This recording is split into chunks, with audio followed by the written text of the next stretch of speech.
Boa noite, sejam bem-vindos a mais um Interligados, o primeiro Interligados do ano. Eu queria convidar você que está em casa a se levantar, louvar o nome do nosso Deus que é poderoso, que até aqui Ele tem nos ajudado. Eu tenho certeza que nesse ano as bênçãos dele sobre nós estarão caindo. Amém? Vamos louvar Deus com palmas?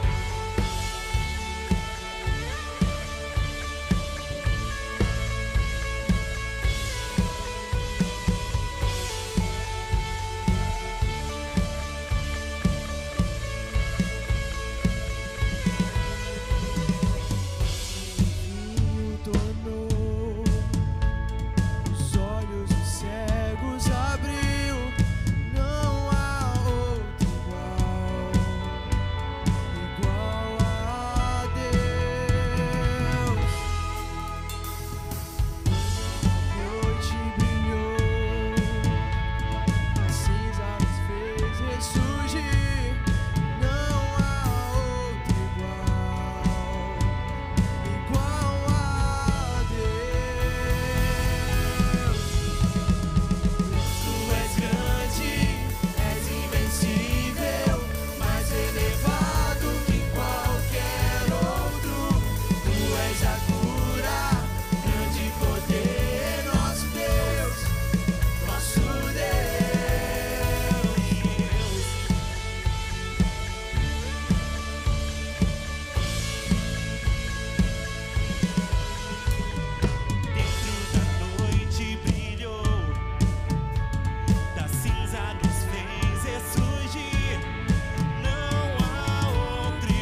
noite, pessoal. Sejam bem-vindos a mais um Culto Interligados. Que bom que você está aqui com a gente de forma online. Eu queria pedir vocês 2 favores, para que vocês já estejam compartilhando o link do nosso culto. Manda aí nos grupos de WhatsApp, manda pelo Instagram, no direct. Convida a galera aí para poder assistir o culto. A gente quer abençoar a sua vida. E você também pode ser bênção na vida de outra pessoa, através do simples ato de enviar o link. E não esqueça também de já deixar o seu like, que o culto possa ser muito abençoador na sua vida. É isso aí.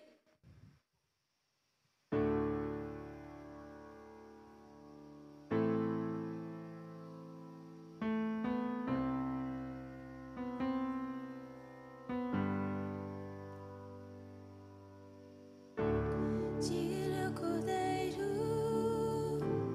que foi morto, santo, santo ele é.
Deus te abençoe muito.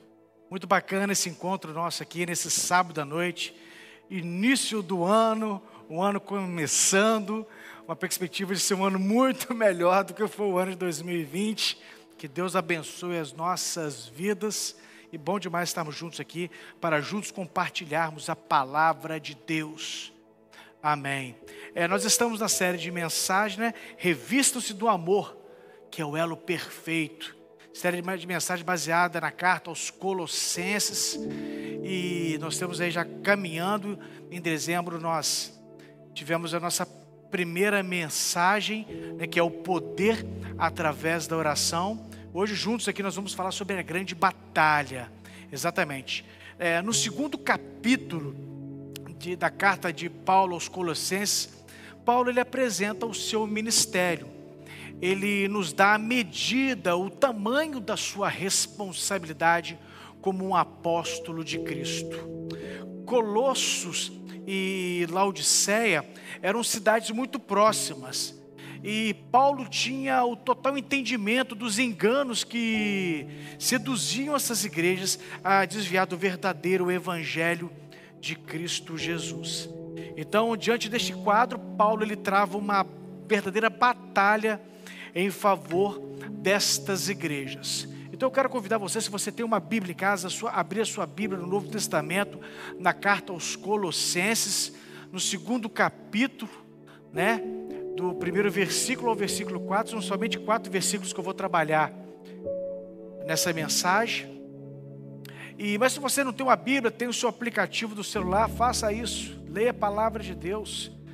A palavra de Deus ela é viva, ela nos transforma, é uma bênção. Então, vamos juntos fazer a leitura? Vai ser também projetado na tela.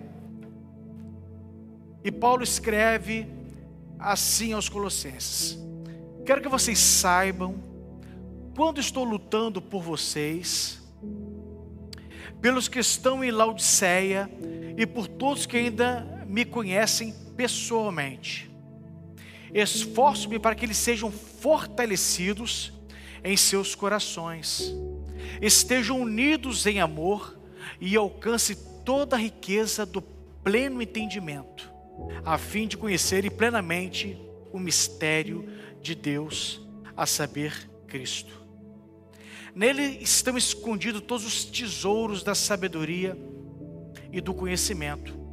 Eu lhes digo isso para que ninguém os engane com argumentos aparentemente convincentes. Então Paulo ele apresenta a sua luta, né, como apóstolo, como homem de Deus, né, em favor aos Colossenses. E exatamente isso, fica claro isso no primeiro versículo que nós lemos, né, em Colossenses 2:1.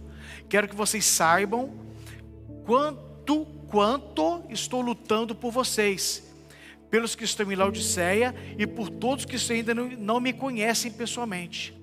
A expressão grega kiagonã, que significa grande batalha, descreve bem a vida de oração e a dedicação ministerial do apóstolo de Cristo, por todas as igrejas que ele tomou como responsabilidade sua.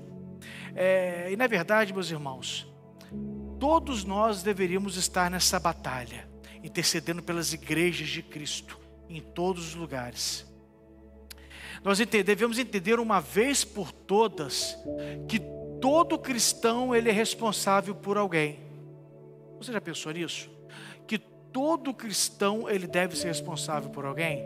Quando nós vemos Jesus iniciando o seu ministério, ele faz exatamente isso. Ele convida homens a caminhar com ele, ele convida pessoas a caminhar com ele. Ele diz: olha, siga-me. E ali, dessa maneira tão simples, né, Jesus começou o discipulado dele com 12 homens, né? E esses 11 homens transformaram, 12 homens, depois com mais um apóstolo, saída de Judas, esses homens transformaram o mundo através do Evangelho. Mas essa grande mudança, essa grande força da igreja, esse desempenho começou numa caminhada 1 a 1. Né? Então todo cristão ele é responsável por alguém, sabe? Entenda que a responsabilidade, o chamado para nós é pela intercessão, e ela não é só exclusiva para líderes, pastores, Sabe, eu venho informar você que se você pensa dessa maneira, você está errado. Essa responsabilidade de interceder, cuidar, se importar, ela é de todo cristão. Mas eu pergunto a vocês, nós lemos que Paulo realmente diz que está travando uma grande batalha em favor dos colossenses. Mas qual o motivo dessa batalha? Onde estava o esforço de Paulo para vencer ela? Vamos responder essas perguntas. Olha, Paulo, ele entende, ele apresenta nesse segundo capítulo, né, ele entende e enxerga os grandes problemas que a igreja de Colosso e Laodiceia estão passando.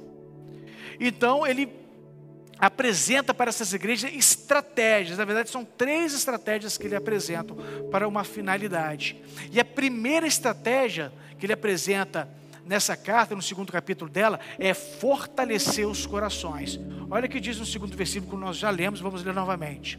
Esforço-me para que eles sejam fortalecidos em seus corações. Estejam unidos em amor e alcance toda a riqueza do pleno entendimento, a fim de conhecerem plenamente o ministério de Deus, a saber, Cristo. Ou seja, ele estava se esforçando para que os colossenses tivessem o coração fortalecido. Mas quando a Bíblia fala do coração, ela está falando do quê?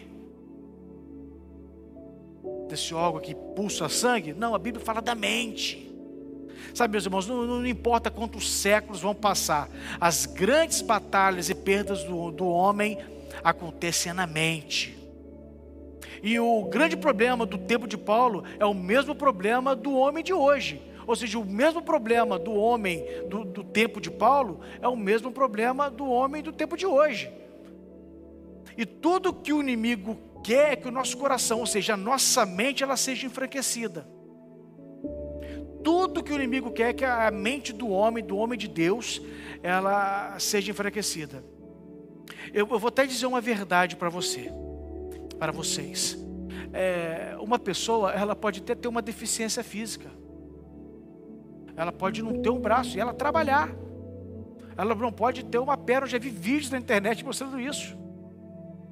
E a pessoa trabalha, corre atrás, vai acontecer, nada impede ela. Porque ela pode ter uma deficiência física, mas ela tem a mente sã. Agora, uma pessoa, ela pode ter todo o seu corpo inteiro, perfeito. Mas se ela não tiver a mente sã, ela não faz nada, ela não realiza nada. Isso não é uma verdade? Então, qual é a preocupação de Paulo aqui? Olha, ele intercede, ele apresenta uma estratégia. Para vencer essas batalhas, vocês precisam fortalecer o coração de vocês. Porque a mente, o coração, ela governa todo o corpo. Então, olha que interessante. Mas como fortalecer o coração? Como fazer isso? E Paulo apresenta. Ele diz, olha, fortalecer o coração com a boa doutrina. Não é isso? A primeira parte da oração, como nós vimos na primeira mensagem, né, o poder através da oração, foi realizado aqui em dezembro, né, a primeira parte, Paulo ora para que os corações deles sejam confortados. Os colossenses corriam grande perigo com os ensinamentos gnósticos.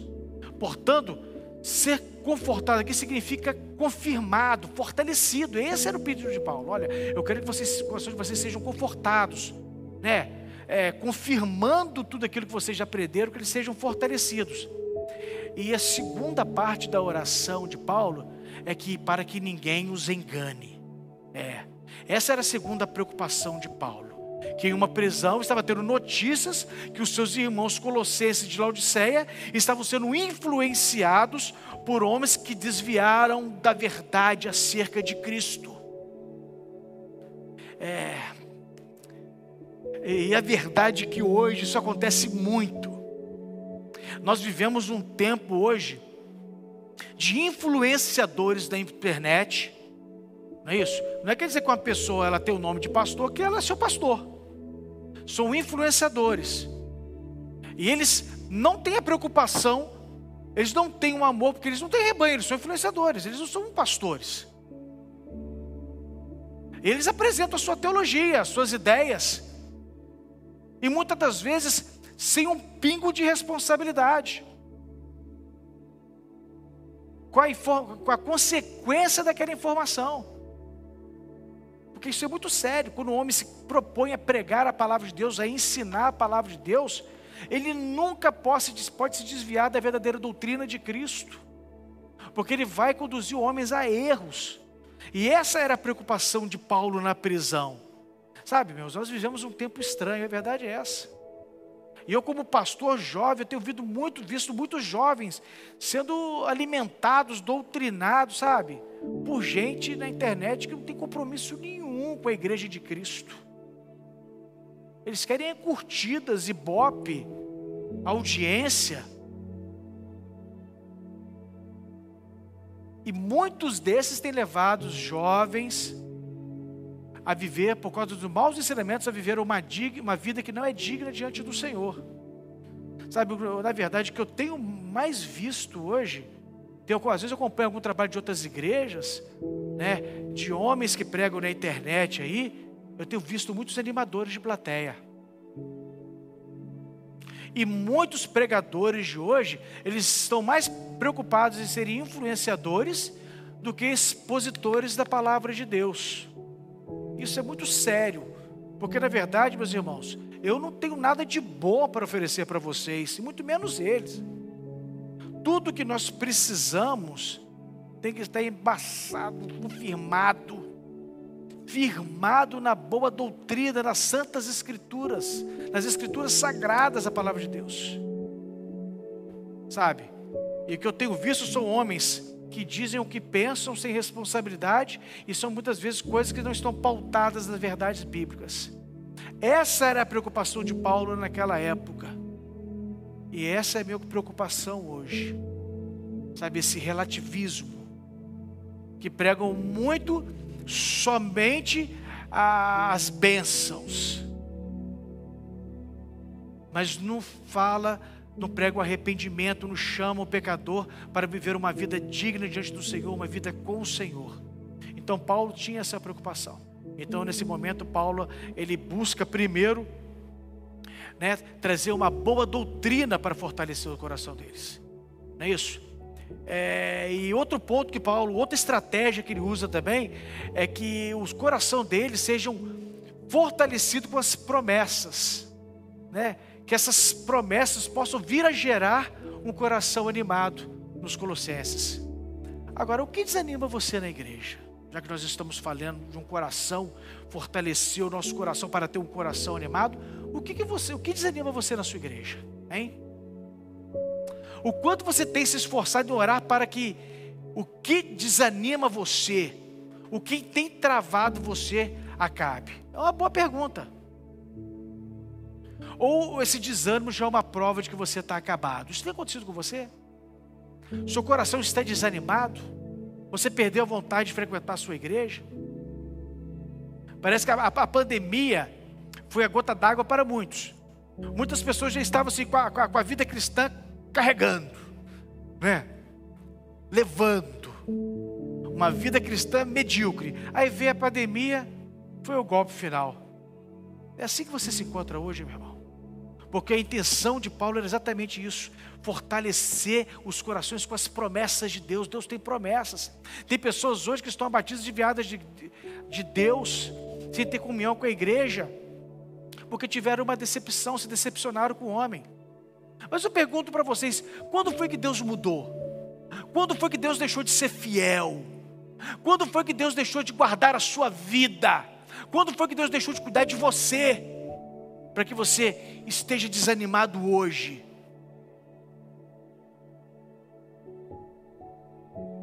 Eu disse semana passada aqui, perdão, a última vez que nós encontramos nessa série da mensagem, isso foi em dezembro ainda, e eu disse aqui que Deus não se esquece das nossas orações.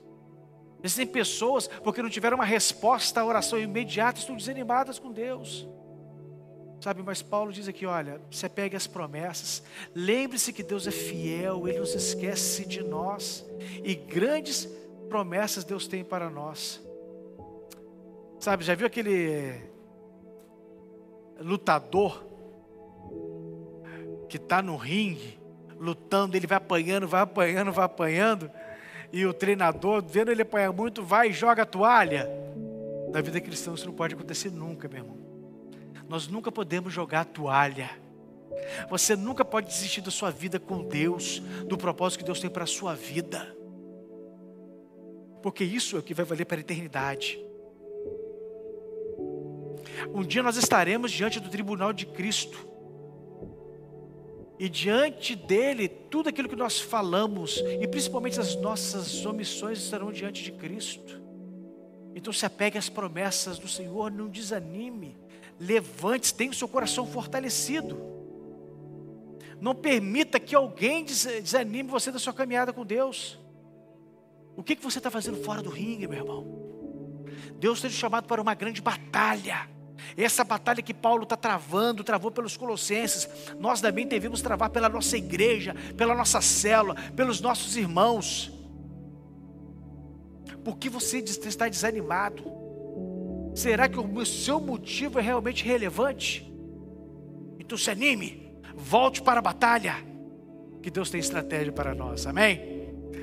A segunda estratégia é que sejamos vinculados. Então Paulo apresenta realmente isso, uma segunda estratégia, é que sejamos vinculados juntamente em amor. Sabe, meus irmãos, se os santos de Deus, a igreja, os irmãos, nós continuarmos numa feliz e amorosa comunhão uns com os outros, nós apresentaremos um flanco sólido, indestrutível contra o inimigo. E além disso, meus irmãos, se o coração deles sentir um amor ardente por Cristo, verdades mais profundas sobre a fé cristã serão reveladas. A verdade é essa. Por exemplo, não é coincidência que João, o apóstolo João, esse que se inclinava, que escreveu o evangelho no ombro de Jesus, ele ter recebido a revelação, do final lá do Apocalipse. Esse homem, ele estava próximo. Você está entendendo o que eu estou querendo dizer? Quando você está próximo, você está perto, você está participando, as coisas acontecem, você recebe de Deus. Uma vez eu aconselhei um jovem, estava precisando de trabalho, e eu disse para ele: olha, rapaz, você não pode ficar parado não, as coisas só vão acontecer na sua vida, desenvolver para quando você estiver se mexendo, fazendo acontecer. Entendeu? Então nós temos que estar vinculados juntamente em amor. Agora, como você vai ter o seu coração fortalecido através do amor, se você não se dispõe a vir à igreja e voltar a ter uma comunhão com seus irmãos? Você entende que isso nos aproxima de Deus, isso nos fortalece? É uma estratégia que Paulo apresenta. Sabe? Sejamos vinculados juntamente em amor, o corpo de Cristo. Eu vou dizer uma coisa para vocês. Muitas pessoas não podem hoje participar dos cultos por conta do Covid. Algumas pessoas são de risco, que realmente elas não devem vir. Se você pertence ao grupo de risco, você não deve sair de casa. Isso é fato, se cuida. Agora, se você pode sair de casa, se você não está enfermo, se você não pertence ao grupo de risco, eu vou dizer uma coisa para você, meu irmão: algo sobrenatural acontece quando a igreja se reúne. Nós somos templo do Espírito Santo de Deus. O Espírito Santo habita em nós. Você imagina quando essa turma, que todo mundo é templo do Espírito Santo de Deus, se reúne num só lugar para adorar Ele. Algo sobrenatural acontece. E nós somos fortalecidos nesse vínculo do amor. Então, se você quer lutar o bom combate, estar preparado para as batalhas, esteja junto com a sua igreja, esteja próximo. Então, Paulo, ele enfatiza que essa união de Cristo e Deus, sabe, ele enfatiza essa divindade e a unidade comum de cada um de nós. Sabe, os gnósticos viam Jesus somente como uma emanação vinda do Pai, dividindo uma parte dos atributos da divindade. Sabe, Paulo não enfatiza a divindade de Cristo, mas também explica que ele possui toda a sabedoria e conhecimento. Por que eu estou dizendo isso? Porque os gnósticos acreditavam que somente algumas pessoas poderiam ter um entendimento para receber de Deus, para que elas pudessem se juntar ao grupo de elite. E não é isso que Paulo faz. Paulo confirma exatamente o contrário disso. Paulo ensina que qualquer cristão tem acesso a toda a sabedoria encontrada em Jesus. Então nós devemos estar vinculados juntamente em amor. Vir em casa de Deus. Porque vou dizer uma coisa para você, meu irmão. Você vem no culto e Deus usa não somente o pastor para abençoar a sua vida, mas Ele usa o irmão que está do seu lado.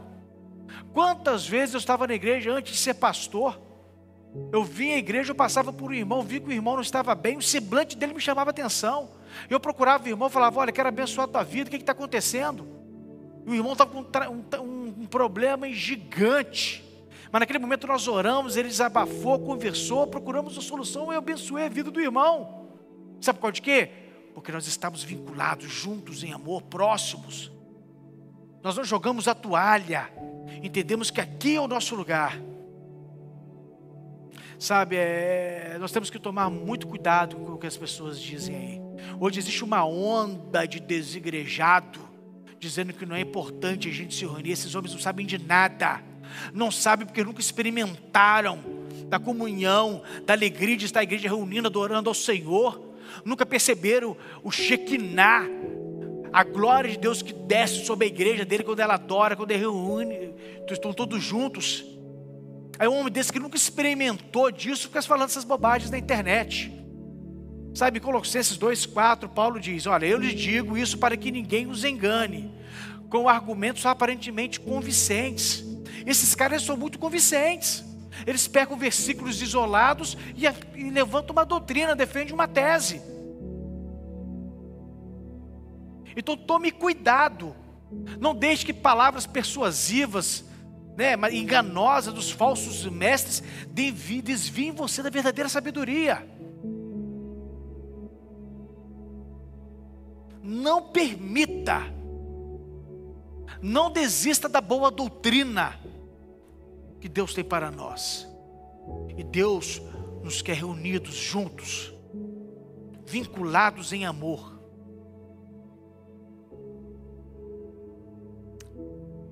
E a terceira estratégia é que alcancemos toda a riqueza do pleno entendimento.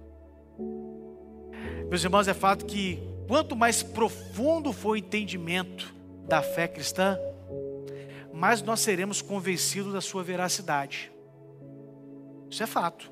Ou seja, quanto mais seguros estivermos na fé, menos perigo haverá de nós sermos iludidos por falsos ensinos, como acontece hoje. Eu trabalho muito com os pais de adolescentes e acontece muito nas minhas conversas com os pais de adolescentes, eles me pedem ajuda com os filhos. E na maioria das vezes os filhos trazem questões do colégio, da escola, com os amigos dele, para os pais. E falam, pai, por que isso? Eu não concordo com isso, eu não penso isso. E muitos atendimentos que eu faço aqui com adolescentes, eu digo para ele, cara, você é engraçado que você sempre tem uma pergunta ou tem uma crítica ou uma opinião. Mas você já leu? Você leu a Bíblia para saber o que diz aqui? Então é engraçado que todo mundo tem um ponto de vista, acha alguma coisa. Mas a maioria das pessoas não gastou um tempo para ler a palavra de Deus. E é isso que Paulo está dizendo, olha, que vocês alcancem toda a riqueza do pleno entendimento. Uma vez eu pregando aqui para os jovens, eu disse para eles, tem gente que fala que não lê Bíblia porque não gosta de ler. Realmente é um problema cultural do brasileiro. O brasileiro realmente não tem a cultura e não gosta muito de ler. Mas eu tenho uma coisa para dizer para você. Se você é um cristão, você nasceu em Cristo Jesus, você pertence à família de Deus, não tem jeito, você tem que ler a Bíblia. Porque a Bíblia é a fonte de Deus. É Deus se revelando a nós, dizendo como é a sua vontade, quem Ele é. Deus se mostrando a nós como Ele quer que o conheçamos. Olha que coisa poderosa é essa. Então nós precisamos estar convencidos disso. Porque se nós estarmos embasados nisso, nós não seremos enganados. Sabe, na versão João Ferreira de Almeida, diz assim: e eles tenham toda a riqueza da forte convicção do entendimento. Ou em outras versões, pleno entendimento ou plena certeza. Sabe, essa expressão plena certeza, ela só aparece 3 vezes no Novo Testamento. E ela aponta para qual será a riqueza do pleno entendimento. Eu vou ler Hebreus do capítulo 10, vou ler Hebreus 10, 22, depois eu vou ler Colossenses e Hebreus novamente. Mas eu vou pedir para projetar na tela para vocês me acompanharem aí. O que diz o seguinte, Hebreus 10, 22. Aproximemos com sincero coração, em plena certeza de fé, tendo o coração purificado de má consciência e lavado o corpo com água pura. Ou seja, pode entrar. Você quer pleno entendimento? Pode entrar, pode vir. Olha o que diz em Colossenses 2:2. Pode projetar, por favor. Para que o coração deles seja confortado e vinculado juntamente em amor. Foi o que nós lemos no início.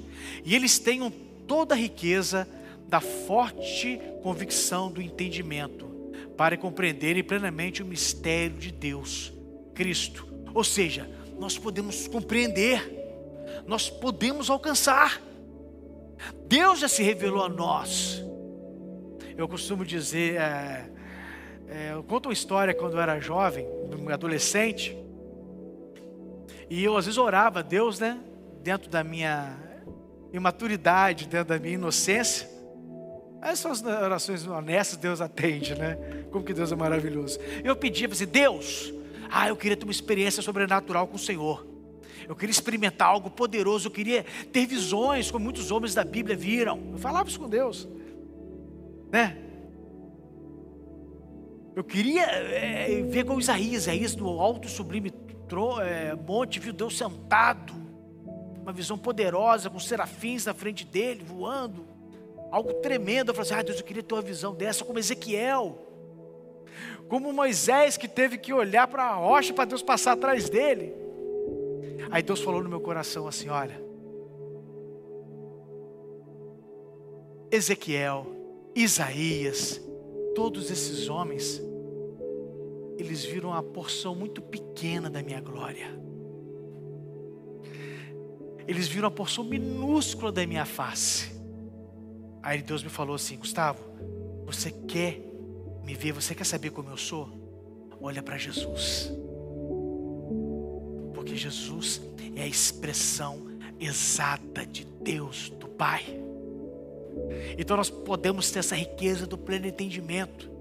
E isso é muito triste, porque muitas das vezes eu vou fazer atendimento aqui, eu converso com pessoas que estão muito tempo na igreja, e eu sempre faço uma pergunta para elas. Eu pergunto, quem é Jesus? Quem é Jesus para você? Qual é o entendimento que você tem sobre Cristo, Jesus? Eu me assusto que eu escuto de tudo. Pessoas que se consideram cristãs. Eu escuto, Jesus é filho de Deus. Eu pergunto, mas ele é filho de Deus? Só filho, não é Deus também? Como é que é? É inferior? Eles falam, não, Jesus é só filho. Deus é Deus. Aí eu tenho que ensinar para eles ali na hora, falar, olha, deixa eu pregar o evangelho para você aqui.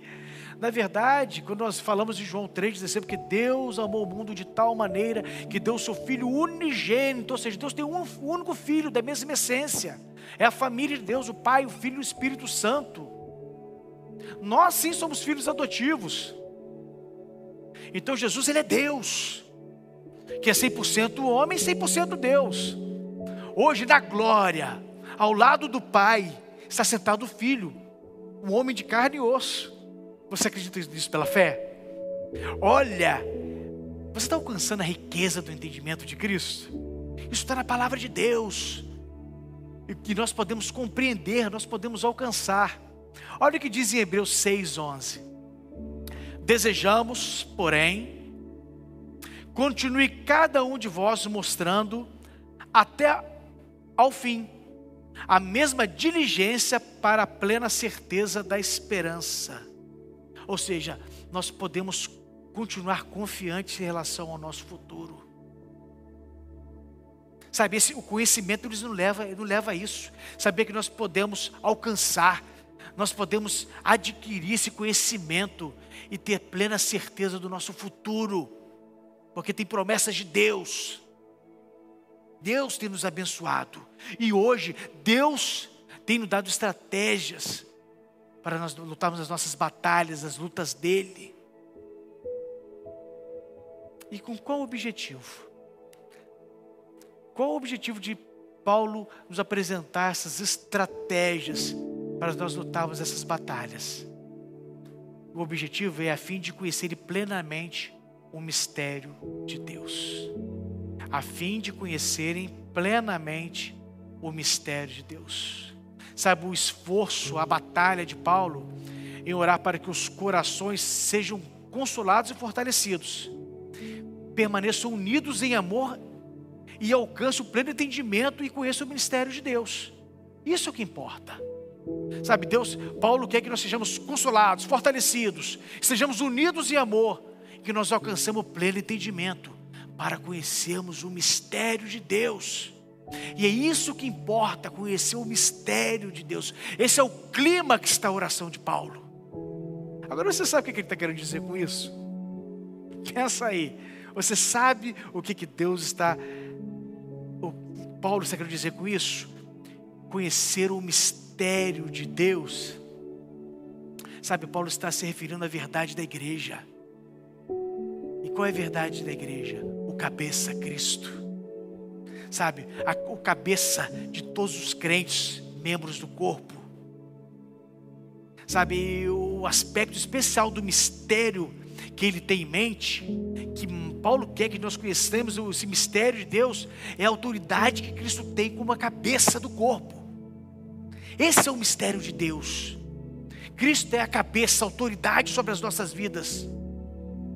Sabe, esse é o desejo, que todos os santos reconheçam essa verdade, para que nós venhamos apreciar a grandeza da cabeça que é Cristo.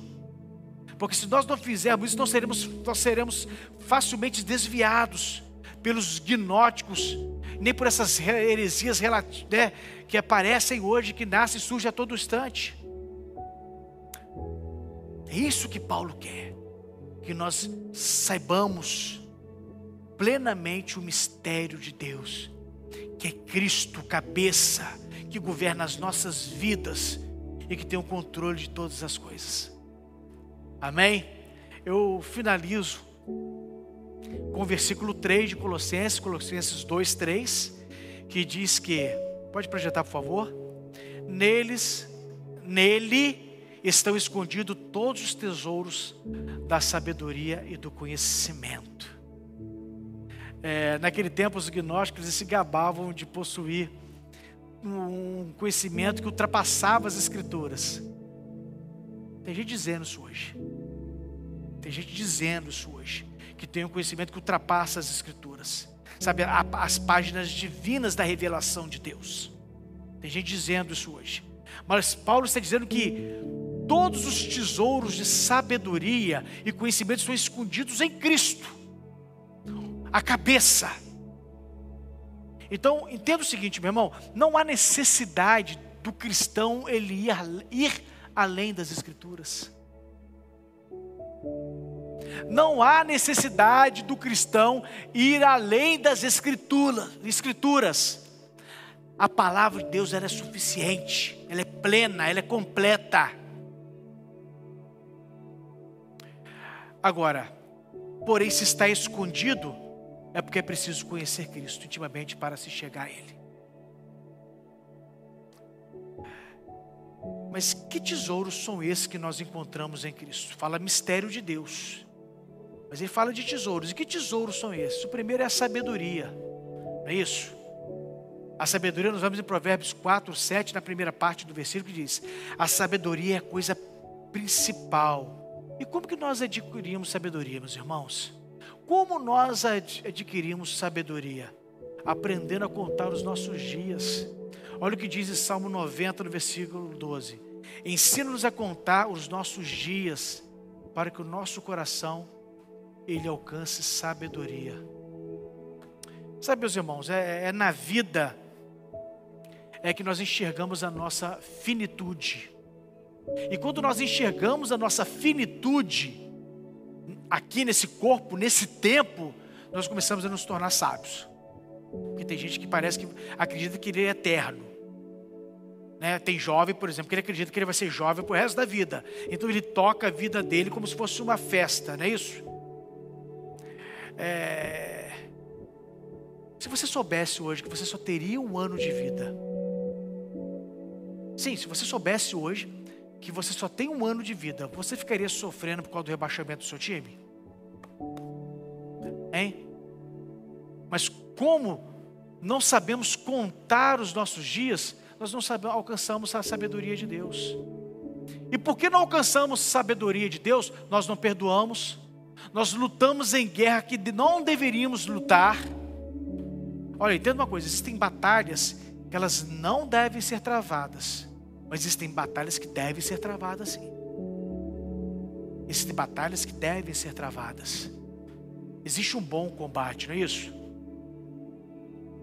Quando nós adquirimos sabedoria, quando nós aprendemos a contar os nossos dias, nós aprendemos que nós não seremos eternamente jovens.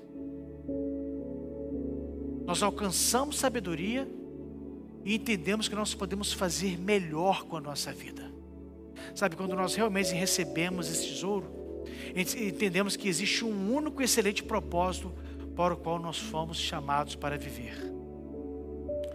E na verdade, meus irmãos, nós devemos buscar o reino de Deus e a sua justiça. É para isso que nós devemos viver. Buscar o reino de Deus e a sua justiça. Mas o que seria isso? E o que seria buscar o reino de Deus e a sua justiça? Sabe, Jesus ele nos desafia a mudar as nossas prioridades. Normalmente as pessoas colocam como primeira prioridade a comida, a roupa, o dinheiro, a família, a carreira profissional. Sabe, mas existe algo que é mais importante do que todas essas coisas. O reino de Deus. Sabe, o rei ele é a figura central de qualquer reino. Da mesma forma, o reino de Deus é onde Deus está no centro. O nosso trabalho é buscar o reino de Deus. Isso significa buscar fazer parte de Deus, o centro do nosso mundo. Ou seja, tu tem que fazer Deus o centro do nosso mundo. Sabe, em vez de focar em nós mesmos, nós devemos primeiro focar em Deus. Focar em Deus, buscar o seu reino e a sua justiça. Sabe, Jesus ele é a expressão máxima da justiça de Deus. Ele veio para levar o nosso castigo, cumprindo toda a lei, ou seja, não foi nada de graça. Não foi nada de graça. O grande preço foi pago naquele dia na cruz.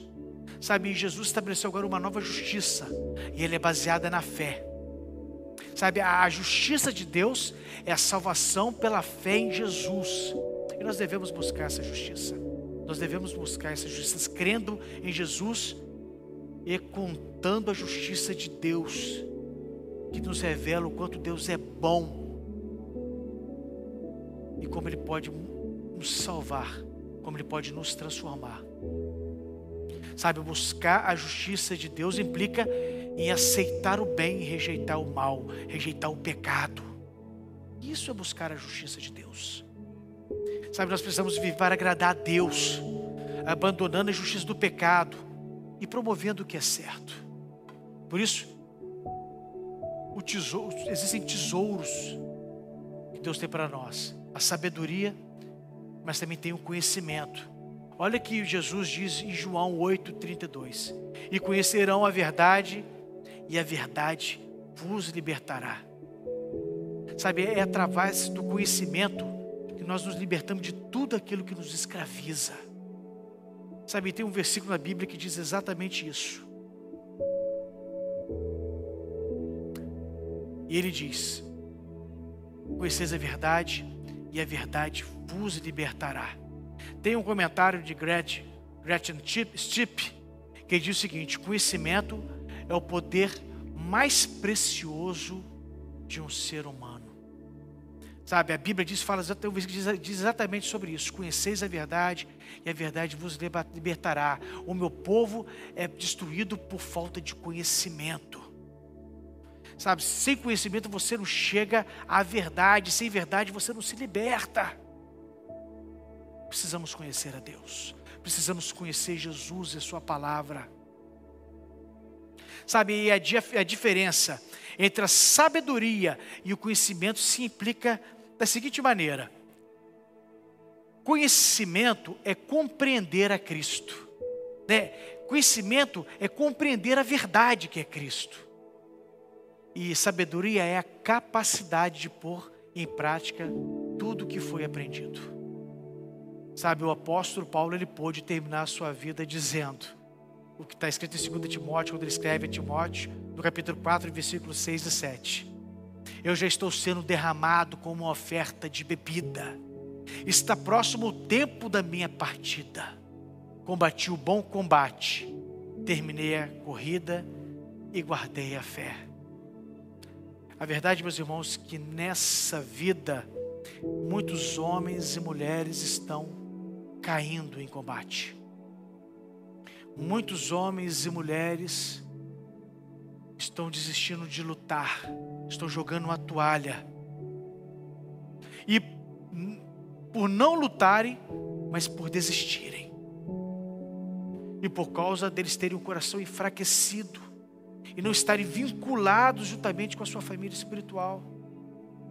Sabe, Paulo exatamente orou por isso. Que Deus viesse a fortalecer o coração deles e que eles viessem a estar vinculados em amor. Eu quero terminar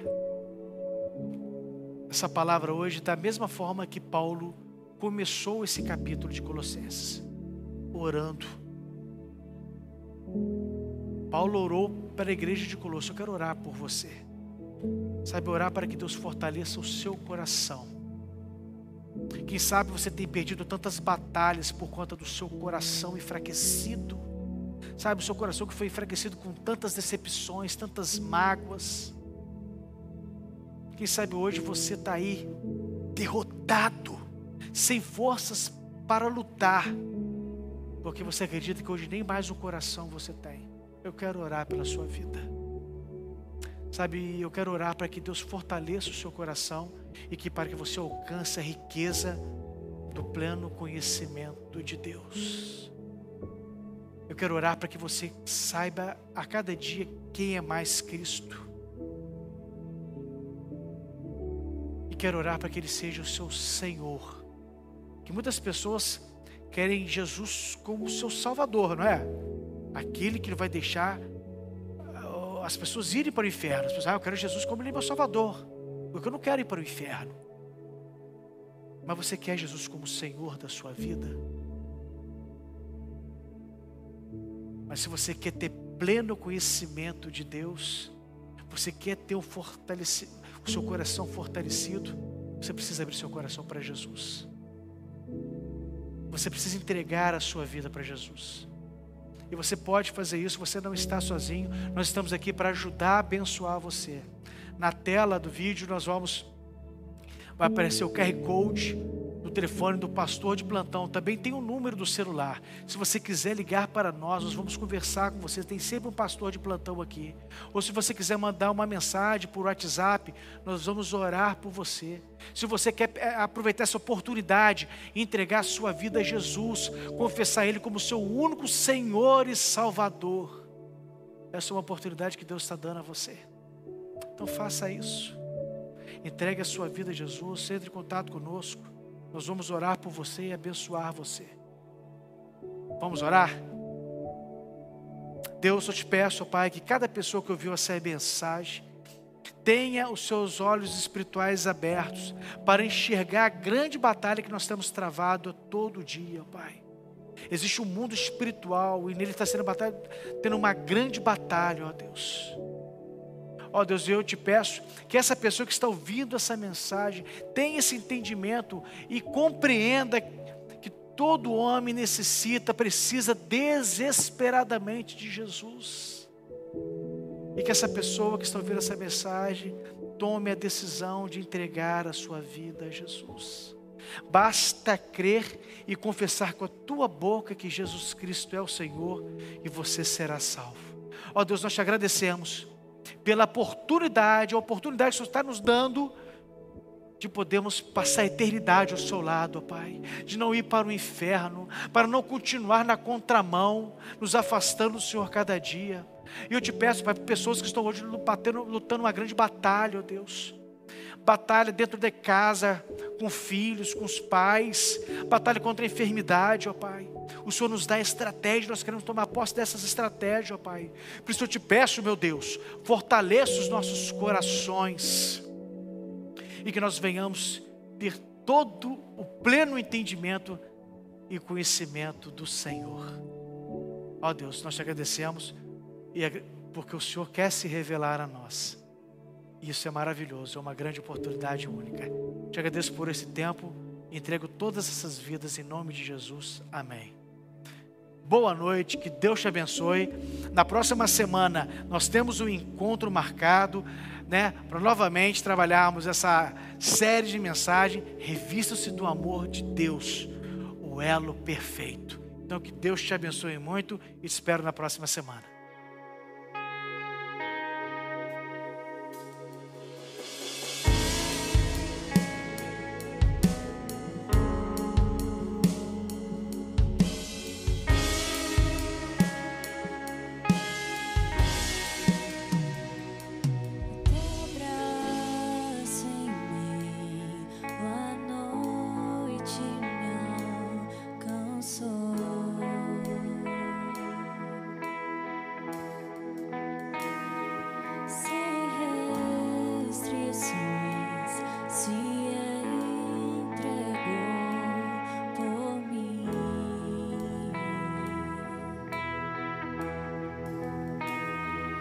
Quando eu te vejo, não há mais o que dizer, pois não há outro que me conhece igual a ti, Deus.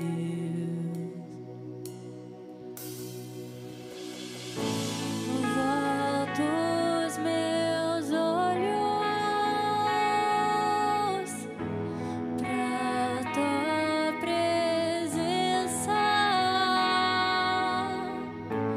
Deixo tua glória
salvar, nos resgatar. Eleve os seus olhos, esqueça todas as distrações do mundo lá fora. Que essa canção seja a sua verdadeira oração. Que a cada dia você peça isso, Pai, derrame toda a tua glória, toda a tua bondade sobre mim, Pai. Que as pessoas possam ver a tua imagem e semelhança em mim lá fora. Venha, derrama, Senhor, toda a tua bondade sobre nós.